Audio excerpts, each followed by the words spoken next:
Y'all, what's up? Welcome to another episode of this show about nothing. 88 here, Izzy P. We out here. And we were just talking about burritos are a good time. Burritos are a good time. A steak and shrimp burrito with a little pico and See, my entree. burritos that I be getting whenever I go out to like a Mexican restaurant, boy, I always get what they call the California burrito. It's basically the simple burrito. You got your steak, you got your rice, you got your beans, you got your guac, your avocado, you got your sour cream in there. It's a good time. It's a big thing, but it's a good time. Hey man, that sounds like a great time right there, man.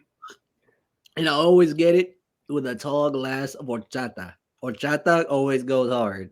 Ice cold, just adds to the experience. But you gotta get you gotta get it with a Mexican bear. You gotta get it with Here's the thing though, I would, but if I'm driving myself, which is like 99% of the time, I'm not drinking.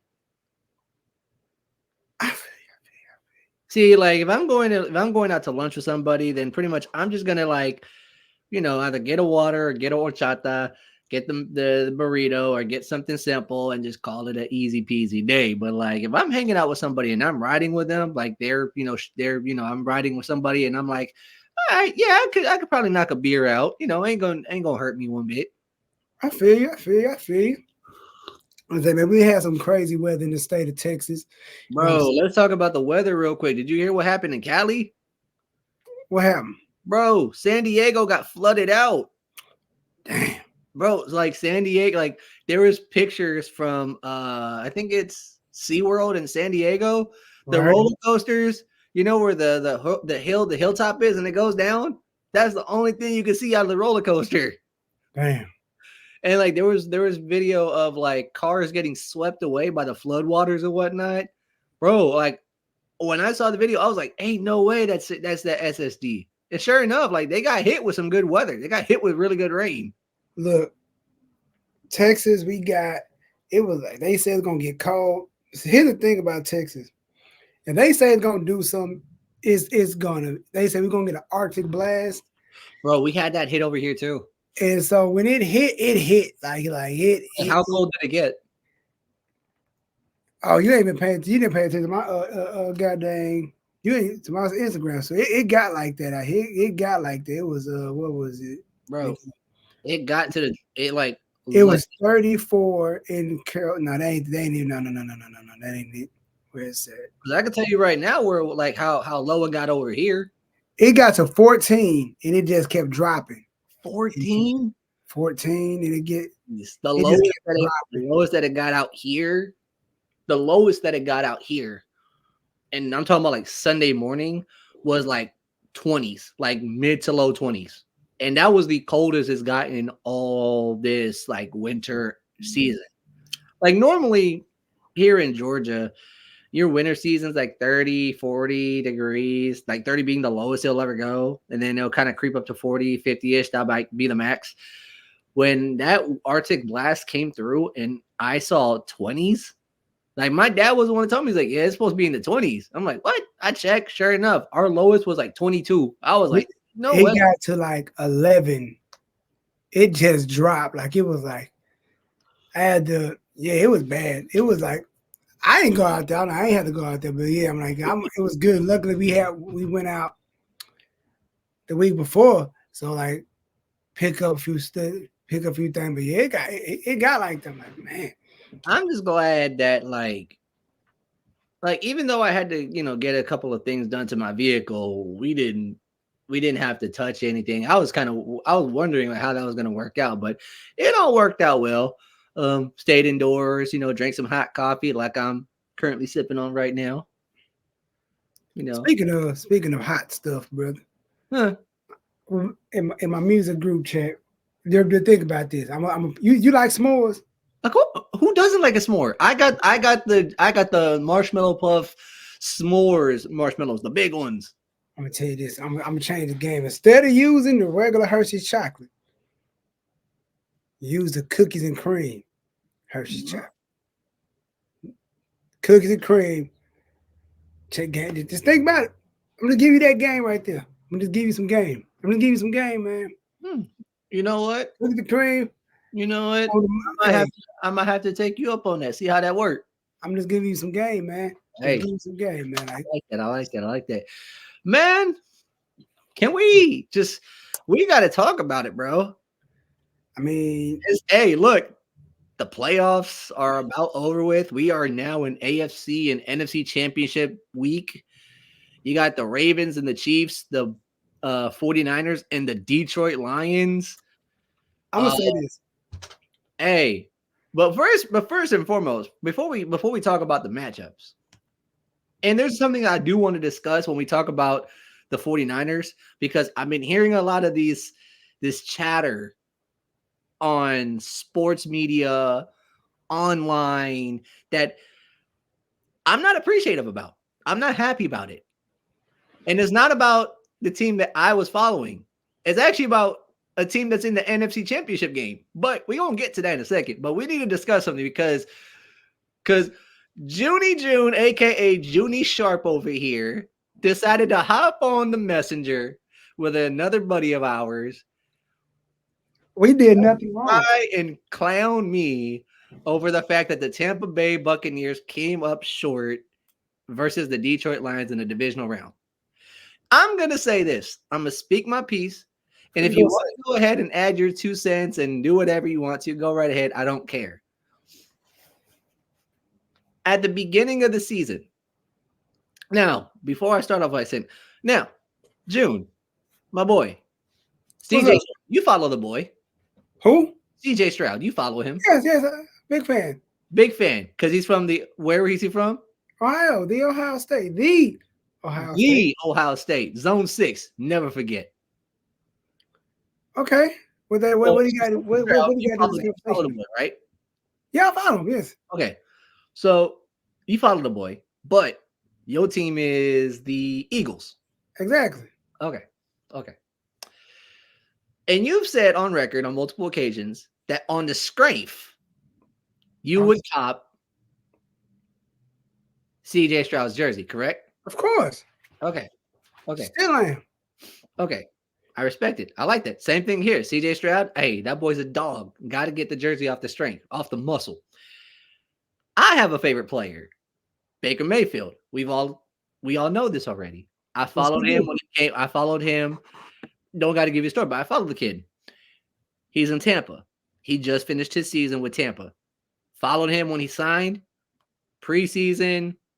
Pretty much, no. I followed him as soon as he signed, rookie minicamp, OTAs, training camp, preseason, pretty much the entire season. I wanted to see how he was going to do because I was adamant. That him going to Tampa Bay was the best fit for him. He proved me right. 28 touchdowns to 10 interceptions, a 64.3 completion percentage, 4,044 yards passing. This man right here had career highs in passing yards, touchdowns, interceptions, and completion percentage. Pretty much had resurrected his career. He took a team, the Tampa Bay Buccaneers, because remember, Tom Brady retired again, right? He retired last year and came back, and then he retired again. Retires again. Yep. Baker Mayfield gets signed. And the Tampa Bay Buccaneers are supposed to be in what they call the rebuild year because they had $79.6 million in dead cap. Think about it like this. That is having a debt of like 15, 20,000 after going all in on getting a brand new whip. Yep. And the whip costs like a good 45 grand. So you still got to pay off about half of that. Right. So Tampa Bay is pretty much on we're going to just front load this dead cap. We're going to eat the bill on this one for this year. But everybody's calling it a rebuild. Tampa Bay was supposed to only win 3 to 5 games this entire season. If you looked at the preseason selection, the preseason power rankings, Tampa Bay ranked 30th. By NFL.com's preseason rankings, they were 30th. They were supposed to be in the Drake May, Caleb Williams, like the top 5 pick in the draft type of conversation. Like this team was not supposed to be good. Right. The NFC South was supposed to be the New Orleans Saints division. See how that went. Matter of fact, the New Orleans Saints, they signed Derek Carr to a $160 million 4-year deal, I believe it was. Thanks, And so. everybody's looking at Derek Carr, Chris Olave, Alvin Kamara, Michael Thomas. Like, you're looking at this team and the defense that they have, and you're thinking, oh, yeah, the Saints are going to run away with this division. But what happens? They self-destruct halfway through the season. They're sputtering. They're kind of up and down. Atlanta, they get good for a minute, and then they kind of flounder with the quarterback. Carolina, Carolina going Carolina. Yeah, Carolina's just Carolina themselves. Carolina, man. I feel bad for any Carolina. I only know one Carolina Panther fan. Like I only know one Detroit Lions fan. I've met a few Carolina fans, and I'm just like, bro, I'm sorry for you. I feel bad. But the Tampa Bay Buccaneers start hot, 3-1. They've played Detroit. They lose that game. They end up losing the next 6 out of 7 games. They go into December 4-7. They win the next 6 out of 7 to literally win the NFC South for a third straight time. They're in the playoffs, wild card versus the fledgling Eagles, which we all know what was going on with that one. We've shared and talked about it, which we're going to discuss this. We're going to talk about this as well, get a little more in depth into like why the Eagles self-destructed. Yeah. They pretty much manhandled the Eagles, pretty much a square a real 180 versus their week 3 game versus the Eagles at home. Then they go to Detroit, where everybody and their mama was saying Detroit was going to win. I even said Detroit was going to win. I felt like Detroit was the better team. Like, I wasn't mad that Detroit won. I was happy for them. I was like, bro, this is the team. This is a team of destiny right now. But I looked at this Tampa Bay team. They showed a lot of fight.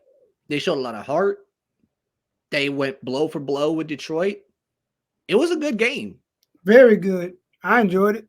I was very good. Now, it's unfortunate how it ended for Tampa Bay, how that shook out in the end.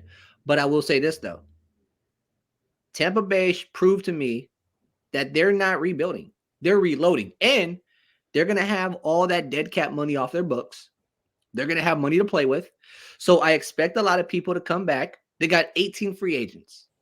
But the 4 that you got to look at right now that I believe will be back: Mike Evans, Mr. 1,000 yards guaranteed; Antoine Winfield Jr., Levante David, Baker Mayfield. Those are the 4 that I believe are going to be signed back. Everybody else, they might bring other pieces back too, but they could play with the certain contracts, get about like 70, 80 mil back, close to 100 mil, and have enough to not only bring back people, but maybe get some more in free agency.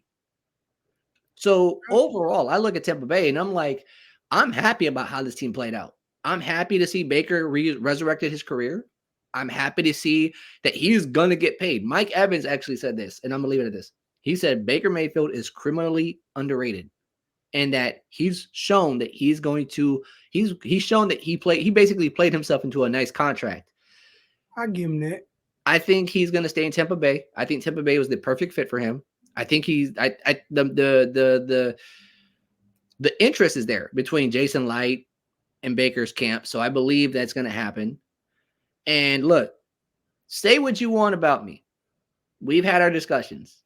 Trust me, y'all have come after me about like where my loyalties lie. And I've stated it over and over again. I love the Cincinnati Bengals. That's my team. Baker Mayfield is my dude. I followed him in college. I followed him when he was in Cleveland.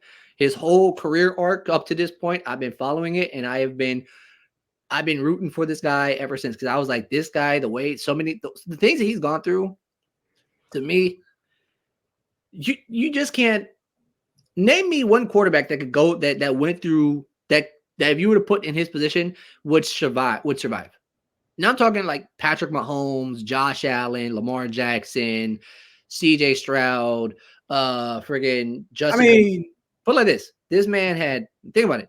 Baker Mayfield had 8 head coaches, 9 offensive coordinators in 4 years, in 6 years. So you mean to tell me he on the tail of what's my man name? Ryan Fitzpatrick. I don't want to say that because Fitzpatrick played for 17 teams in his entire career. Baker's played for only 4. But the thing is, though, the storyline from how we get from point A to point B at this point is just like the character arc is crazy. I say this when you see a guy joke aside, like baby, I feel like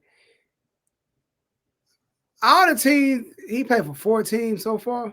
He was drafted by Cleveland in 2018. Right. And then in 2022, 21, 22, he was traded from the Browns to the Panthers because the Deshaun Watson trade. Then he went to and he got released by the Panthers, was picked up off waivers by the Rams and played 5 games over there. And now then in free agency, he signed with the Tampa Bay Buccaneers on a 1-year, $4 million prove-it deal. I feel like I always say you never know what Baker gonna show up. And in this game, they could have won it just like that. I knew I saw something like that. I said somebody gonna fumble at the end. Something stupid gonna happen at the end. And like clockwork, INT, like, gosh damn, I caught it.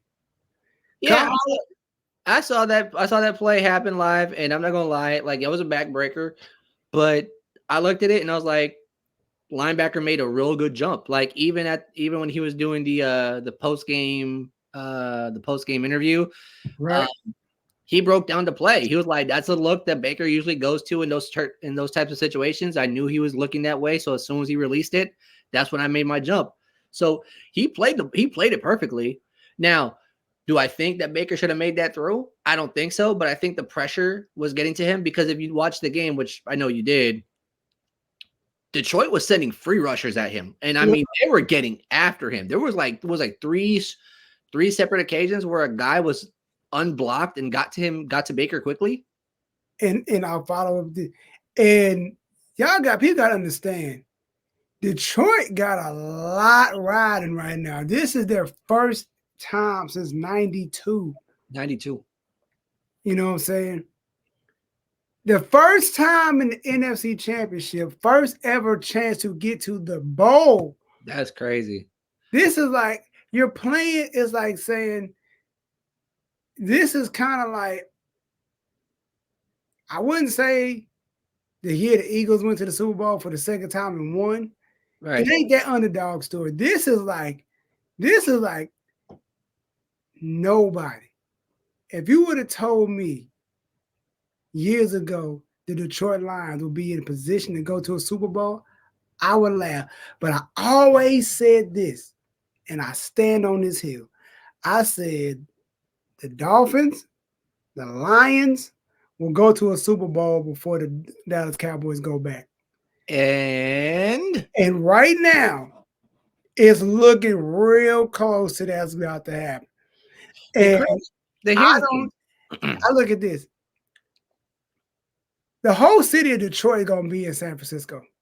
Oh, the whole city of Detroit. That's going to be like a home game. I'm going to say this. If you think, because I've seen it live in person, I've witnessed this. I went to Jacksonville because I live like an hour and a half away from the city of Jacksonville. I went to a Jaguars game. They were playing the 49ers at home. You couldn't tell me that this was a home game because 49er fans travel strong. And I mean, they're one of the top 5 fan bases that will travel well. This fan base went to Everbank Stadium in Jacksonville. And I'm talking half of the entire stadium was red. Now from where I was a regular season game. This ain't like no regular. This was a regular season game. I'm talking about like from where I was sitting at, and I'm sitting like upper deck, kind of like upper deck bowl from where I'm sitting at. From where I'm at, all the way halfway through the other side, nothing but red, and that's on the 49ers sideline. Look, there's gonna be so many Detroit fans at this game this weekend. I'm gonna say this. The creamsicle game that Tampa Bay played in week 6 when they played Detroit the first time around. Yeah. That entire stadium was It was literally Honolulu blue and creamsicle orange. Like you saw the difference.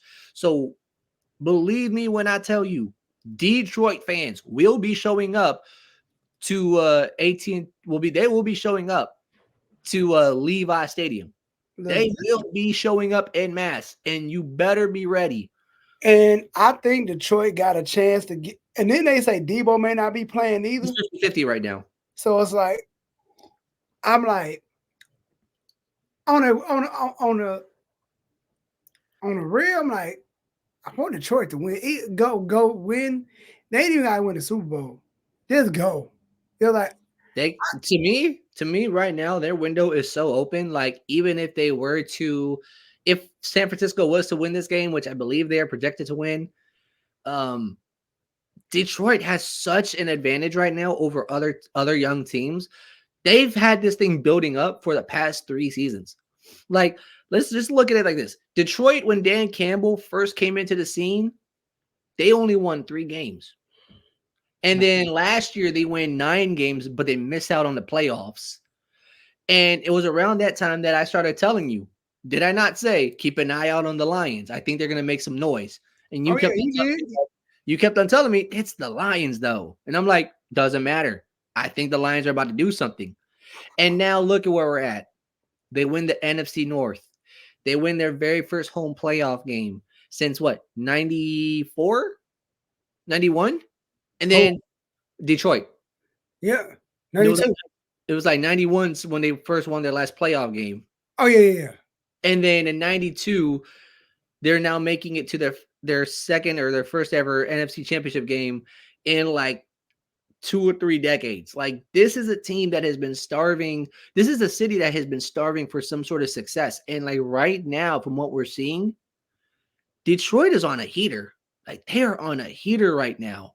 And I'm happy for them. I want to see them go all the way. Like if Detroit goes all the way and they pull off the improbable and they win, like this right here shows me that they're a team of destiny altogether. But there is something I do got to discuss. It's about the 49ers. Because I don't know if you've been paying attention, but Brock Purdy been catching a lot of flack. It seems like what Brock Purdy did versus the Green Bay Packers, what the 49ers did versus the Green Bay Packers last week. They could have lost that game. They could have lost the game, but here's a crazy fact. When it comes to trailing by more than 5 points or so, they were 0-30. Right. They were winless when they trailed. But last week they came from behind and they won. But here's the thing. A lot of people like Ryan Clark, Keyshawn Johnson, Nick Wright, a lot of these analysts, a lot of these people on the web, they're all basically saying that, Brock Purdy, he doesn't elevate the team. He isn't, he's benefiting, his surroundings and who he has with him and all these sorts of things. But I was listening to the man, the myth, the legend, the punt master, Pat McAfee. Pat McAfee. And he brought up some interesting stats, and I just want to lay it out here. So Brock Purdy, and this is going to be including playoffs and regular season, okay? Right. The 49ers are 20-5, and they average 29.2 points per game. That is top 5 in the league. They are 17-3. They average 30.1 points per game when both Trent Williams and Deebo Samuels play. Brock Purdy, as a quarterback, he led the league in yards per attempt, yards per completion, first downs per attempt, passer rating, total EPA, which is expected points per attempt, success rate, total QBR. He's a top 5 QBR quarterback versus man, versus blitz, when he's not blitzed, when he's pressured, when he's not pressured, when he's in the pocket, third down efficiency, in the fourth quarter, and red zone efficiency.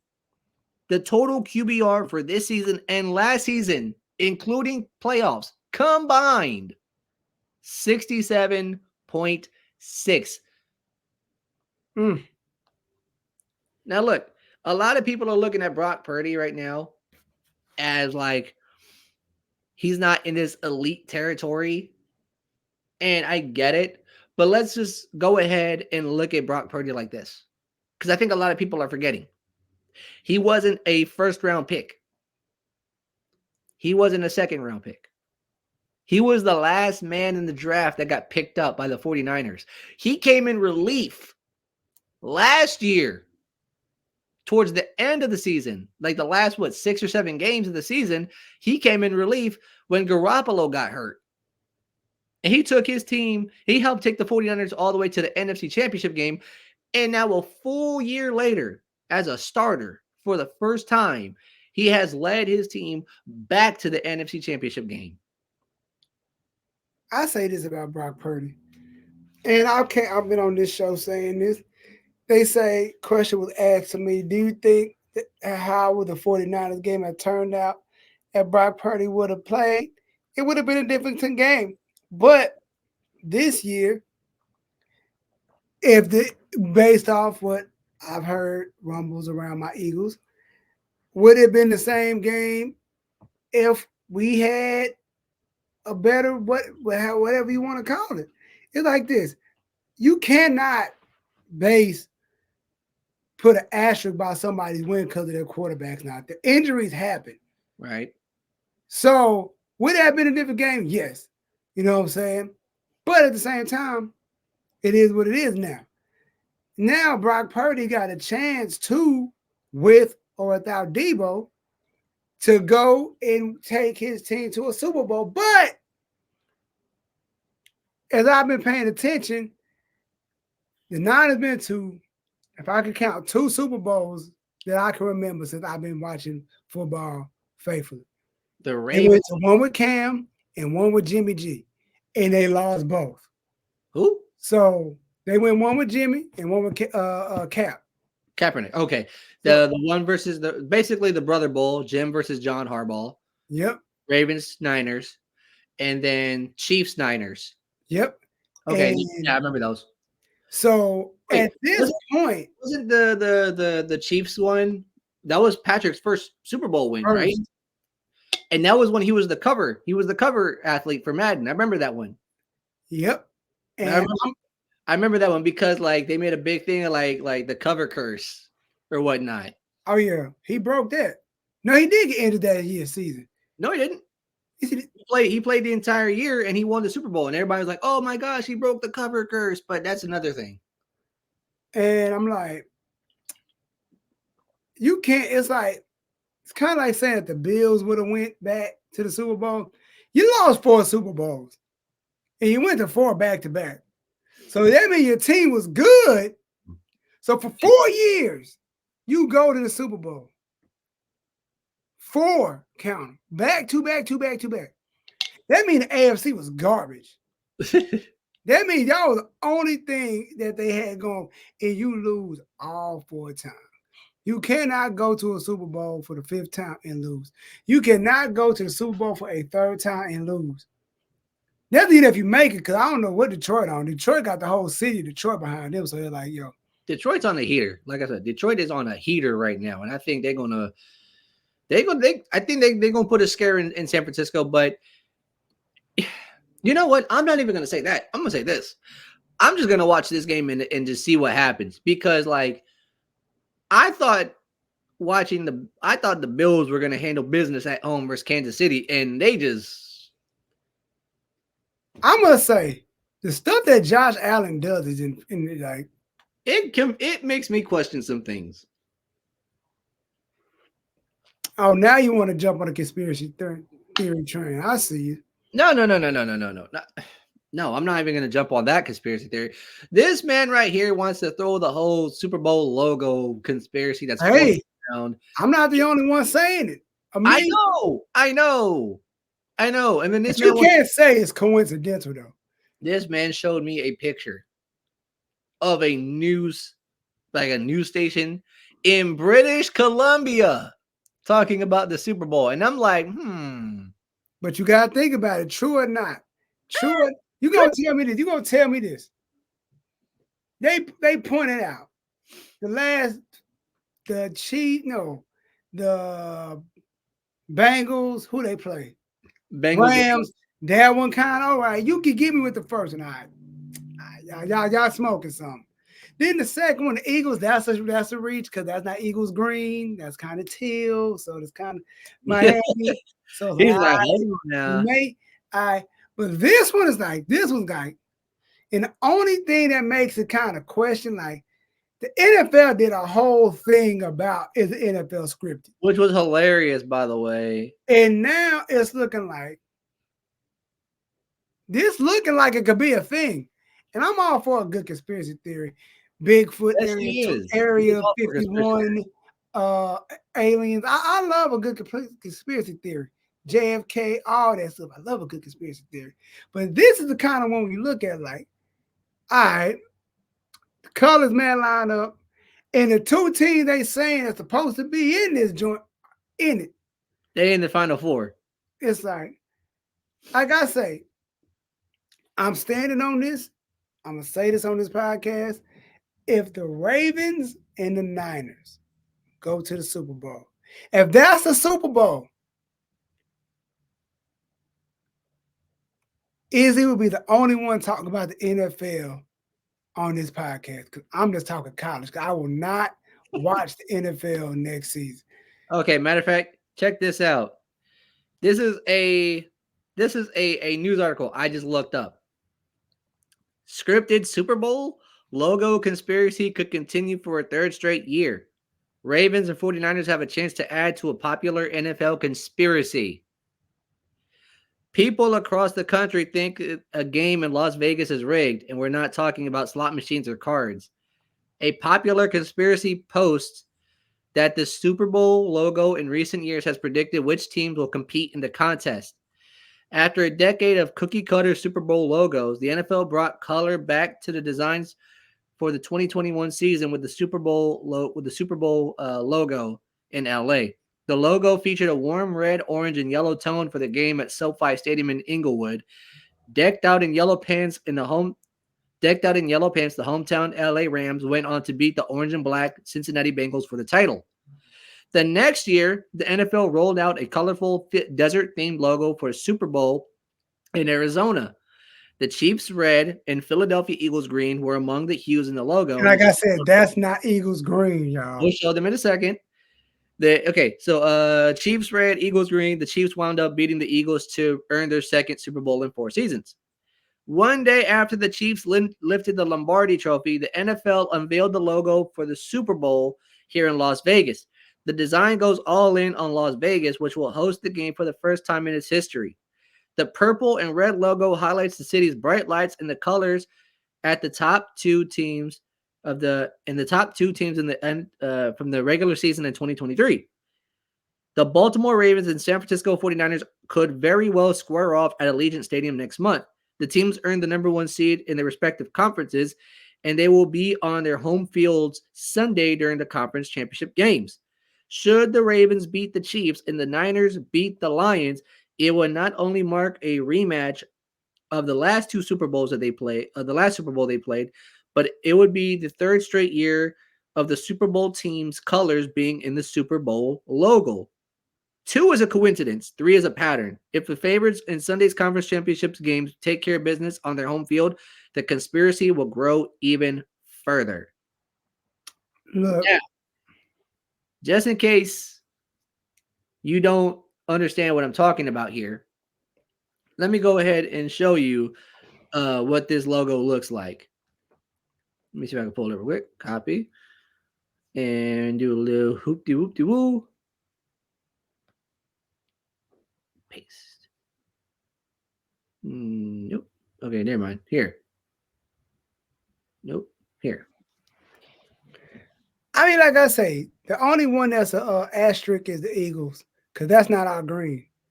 That's like 90. That's Dolphins. If I had to be, that could have definitely been like Dolphins versus Niners. That's definitely could have been like Dolphins Niners.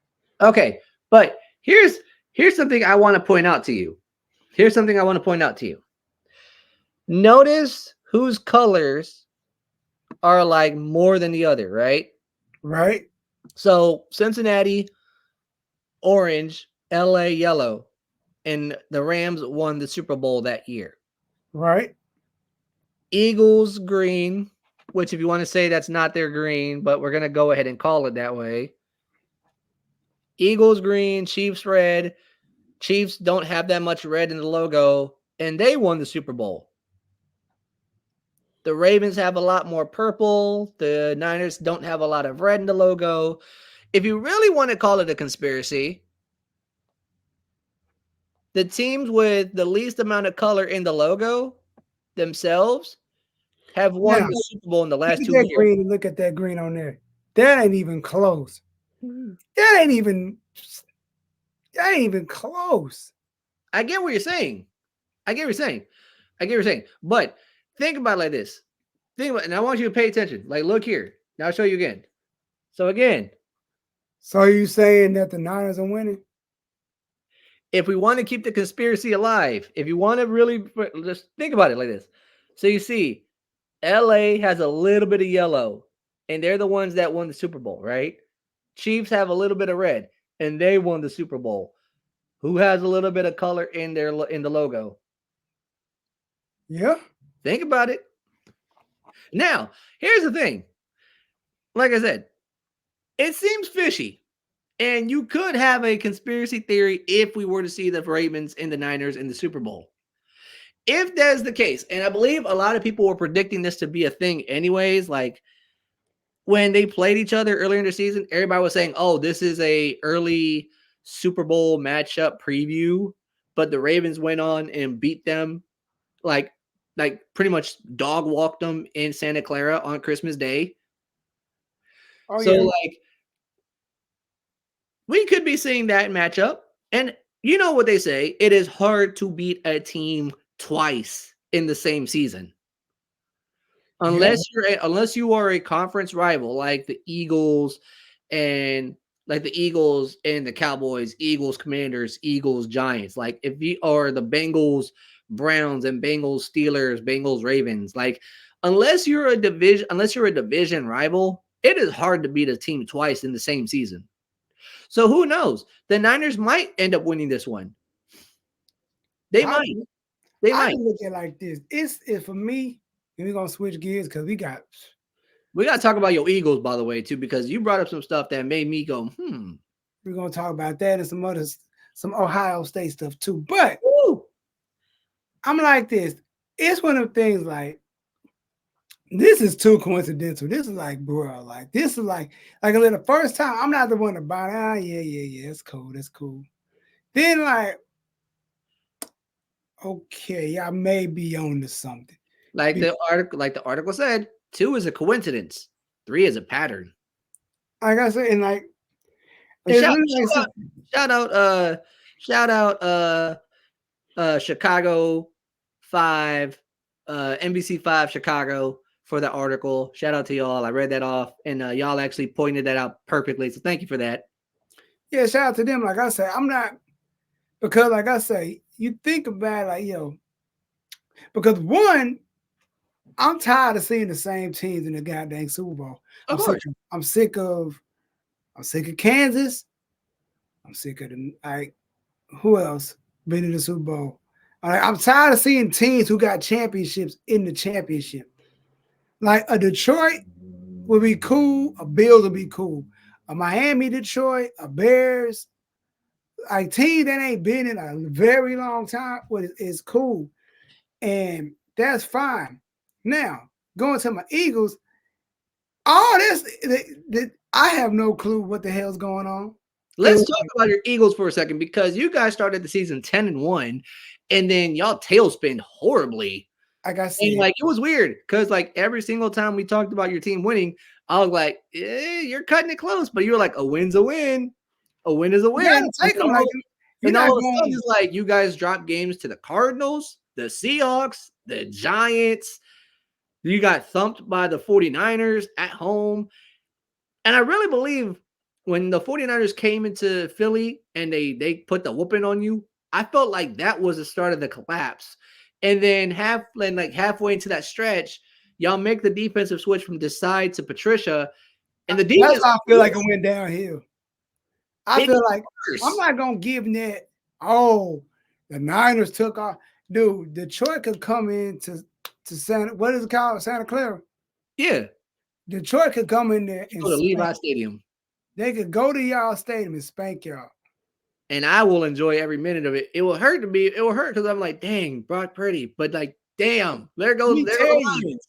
I and the reason I say I need the Niners to get humbled because all that Debo and Fred Warner, all that pointing and laughing, There we all go. right, you gonna get humbled.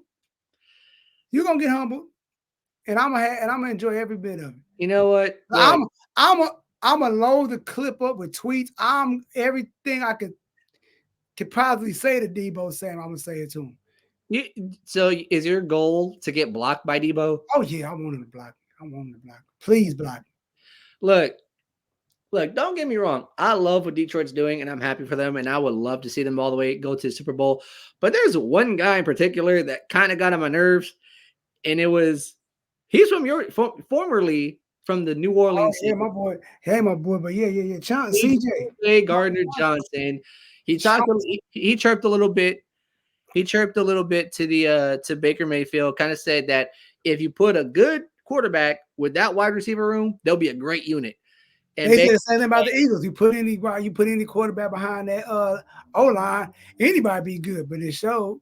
yeah, but like he gets one interception off of a tipped pass that hits Mike Evans' hands, and he acts like he owns Baker Mayfield, but yet Baker he went up for 349 and 3 tuds. Hey, But you know what though? He's like he basically said that he owns Baker and he wants Baker to send him the ball back with his jersey. I'm just like, CJ, if you don't shut your ass up, hey man.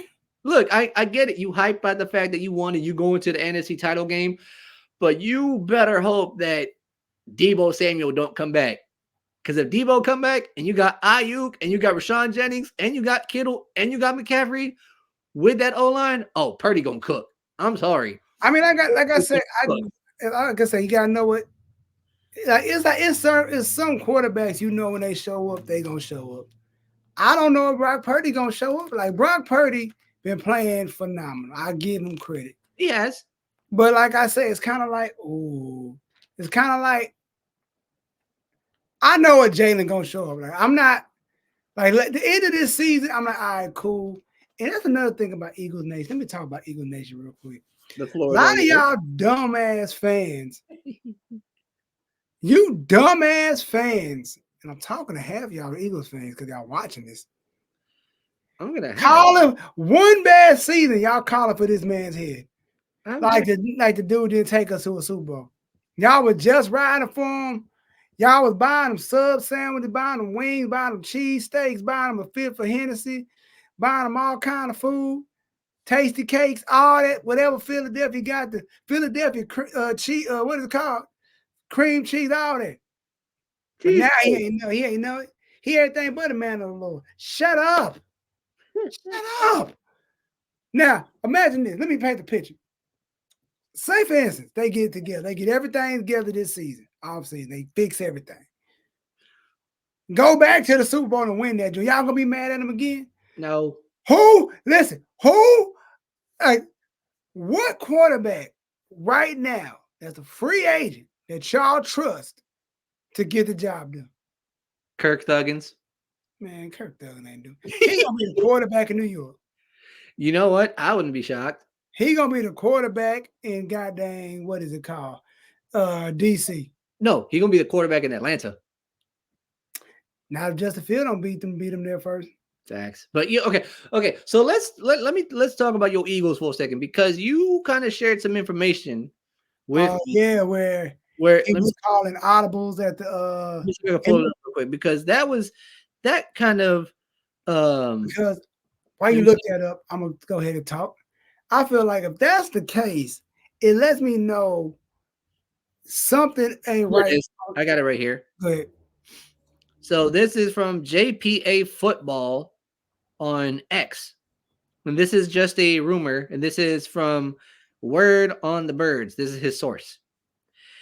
Jalen Hurts and Eagles offensive coordinator, well, former offensive coordinator Brian Johnson, because he was just relieved of duties. Jalen Hurts and OC Brian Johnson were rarely ever on the same page this season, a source told Ralph Vacchiano. Hurts would reportedly freelance and call audibles frequently late in the season.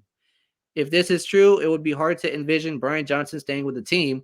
And to go further, Brian Johnson and Sean Desai are no longer with the Eagles. I believe there was a report that you brought up again where Nick Sirianni and who's the GM again? Howie Howie Roseman. Roseman. They had a meeting. I think Jeff Lurie's the owner. Yep. They had a meeting, and basically Sirianni was told that he would be the head coach, but he had to get rid of Desai and Johnson. And then I'm hearing we may be getting Ron Rivera as the defensive coordinator. They say Ron Rivera is a great defensive coordinator. He's great. Bro, he's awesome. But I say this as a head coach, like I feel like he got the short end of the stick, but as a defensive coordinator, dude is a stud. That's like it's between him, Todd Bowles, Greg Schiano, friggin' Lou, what's his name? Is it Lou Holtz? No, not Lou Holtz.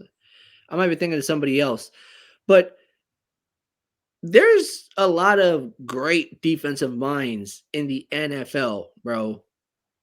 And I might have misnamed a couple of them. Forgive me. As like just trying to name them off rip, but there's a couple of them.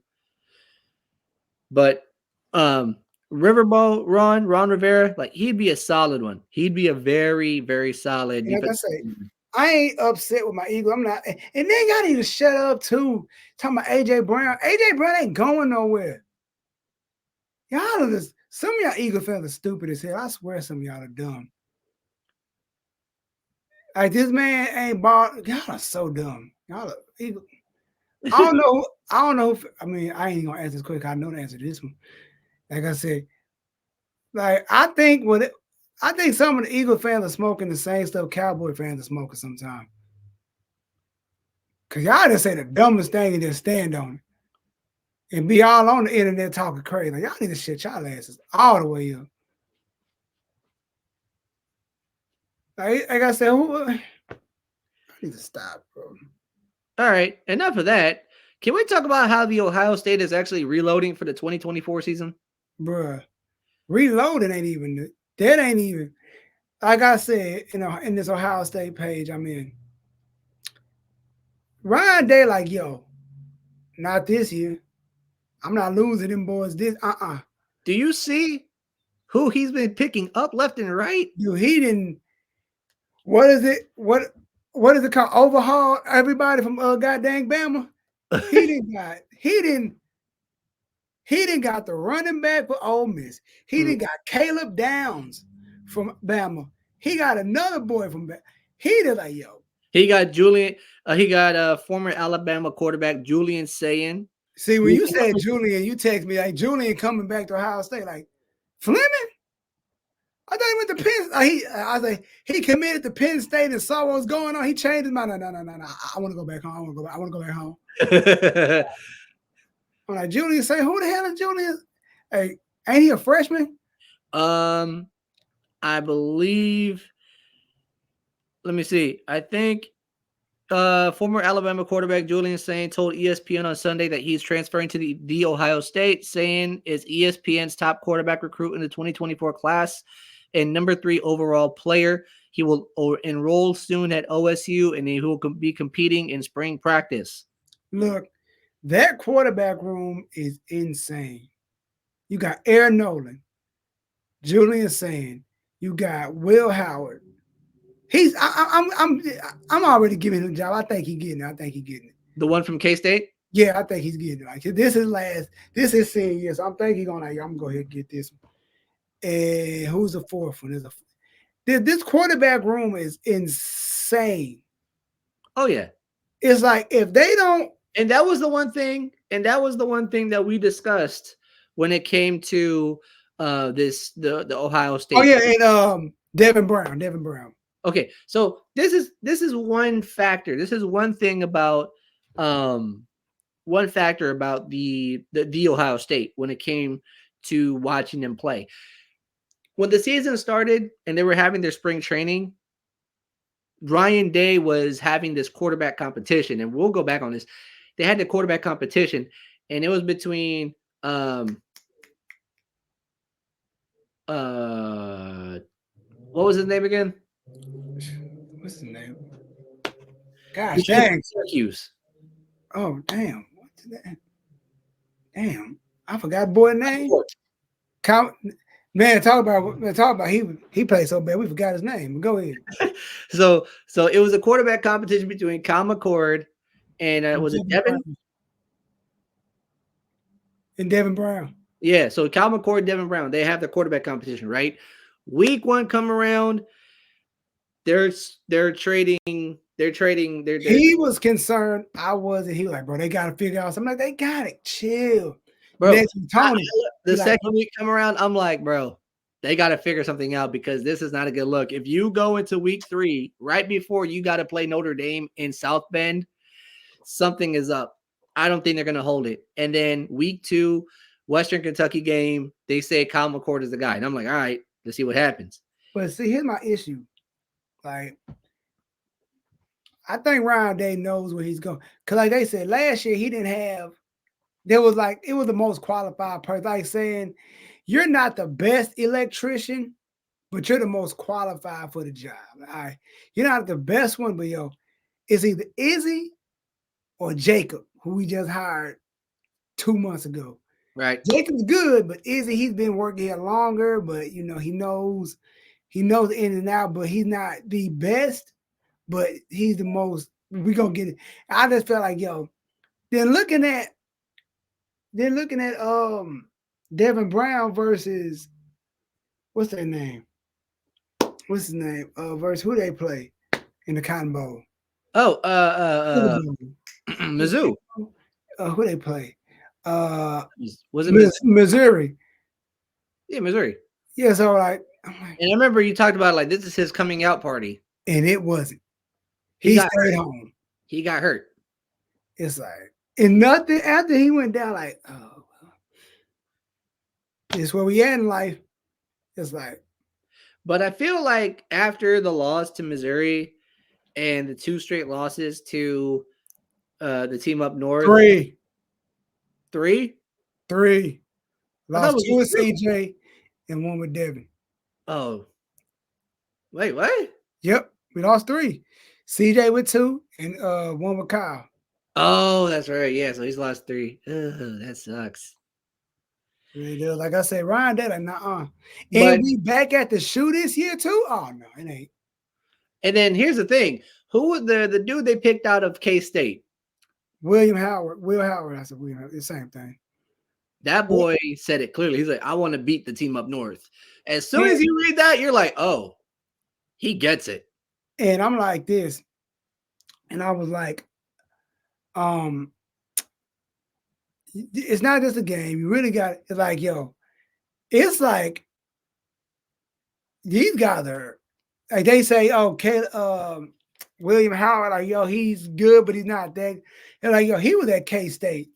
This ain't a K-State, Ohio State ain't K-State. This is a whole, he got way more weapons. He got way more things to play around with. He got like, yo, like, it's gonna be insane. It's gonna be insane. This is gonna be one of the craziest years, like I say. Obviously, man, it's natty or bust. I think we're gonna be fine. I think we gonna get there. It ain't hey. But then again, speaking of, like, yo, switching gears real quick, they talking about Hairball. Maybe he trying to get immunity from like he knows something about to happen. He knows something about to happen. And also, I think I also read about Mr. Harbaugh. He might be close to a deal with the Chargers.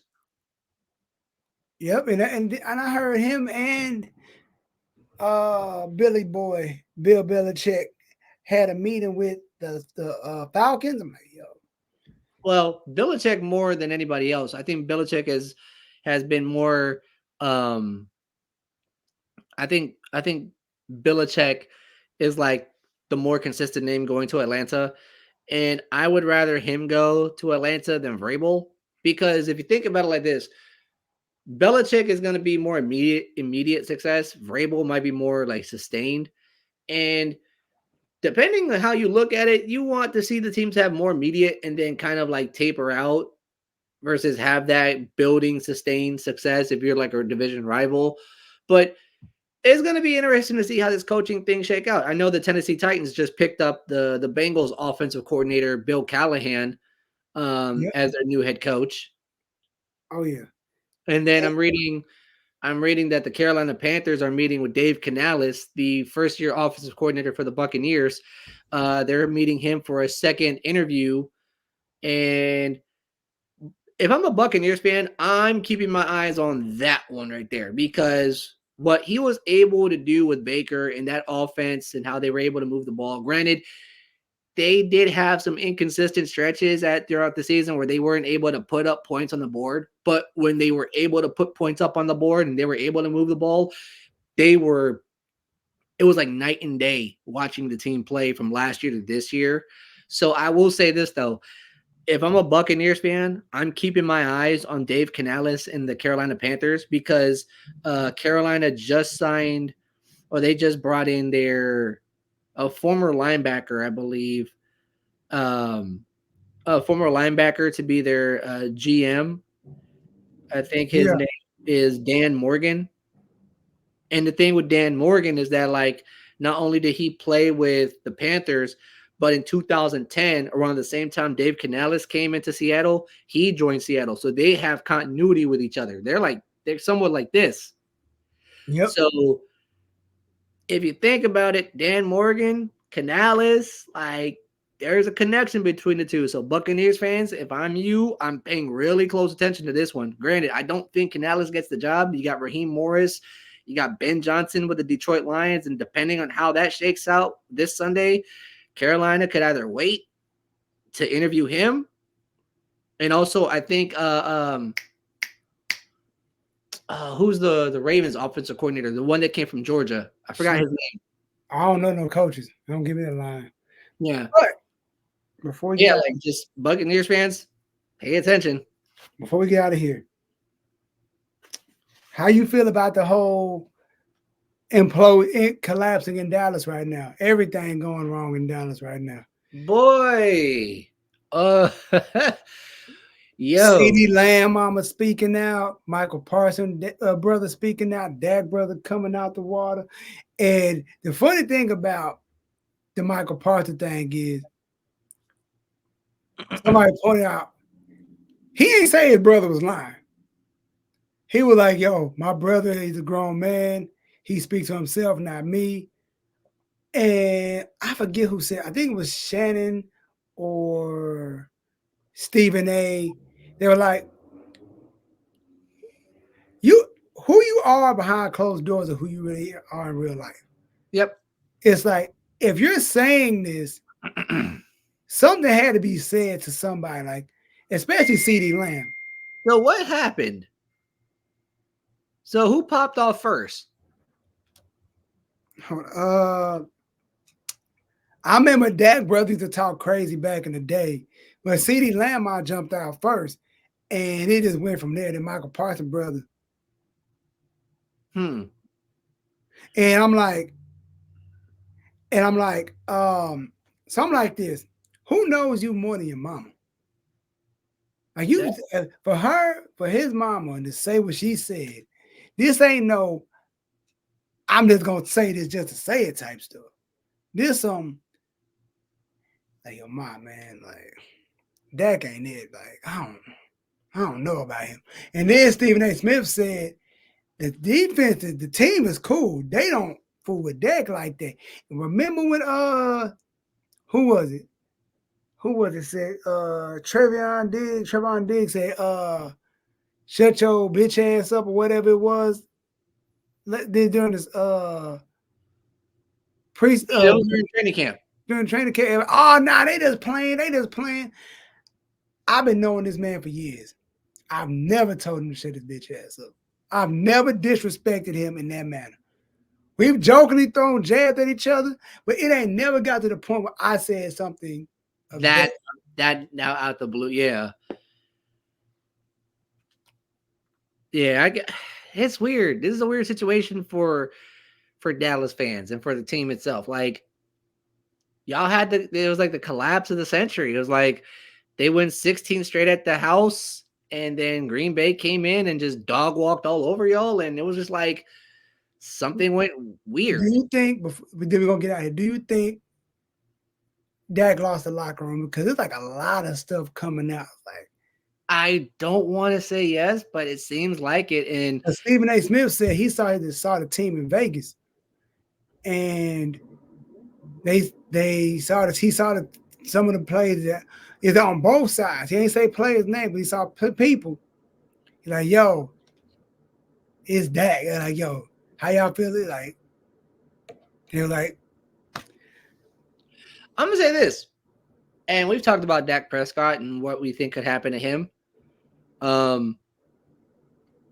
He has one more year on his contract. We discussed this as well. We've talked about it. He has a year left on his deal where there's a possible out. I wouldn't be shocked that if Dak Prescott, if this is a serious as issue, if this issue is as serious as what we're hearing it or is rumored to be, and it could like leak out and be a little bit more contentious, I wouldn't be shocked if Dak Prescott isn't on the team before the season starts.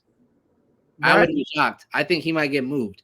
But then again, though, I can't tell you that for certain. I really can't. There was one thing I did want to talk about real quick before we go. There's one thing that I do want to throw out there, and I want to get your opinion. All right. Kansas City, Buffalo. We saw the playoff game, the divisional round. We saw how it shook out. Patrick Mahomes on the road for the first time in a few years, and he goes into Highmark Stadium in Buffalo, and they end up sneaking out a win versus the Bills, right? Right. And everybody looks at Josh Allen, Patrick Mahomes, Joe Burrow, and everybody looks at those three quarterbacks. And at first, it was Josh Allen and Patrick Mahomes. Like, those are the two guys. That's the rivalry. That's going to be the top tier quarterback battle for the next few years. And then Joe Burrow enters the scene, goes to Arrowhead. They beat the Chiefs at home week 17 in 2021. They go to Arrowhead. They beat the Chiefs in Arrowhead. They go to the Super Bowl, and then they beat the Chiefs again. Chiefs get one back, and it's like you kind of see this progression of like it's no longer Josh Allen, Patrick Mahomes, but Joe Burrow and Patrick Mahomes, and Josh Allen is off to the side, and everybody's kind of wondering, well, is Josh Allen ever going to insert himself in that conversation?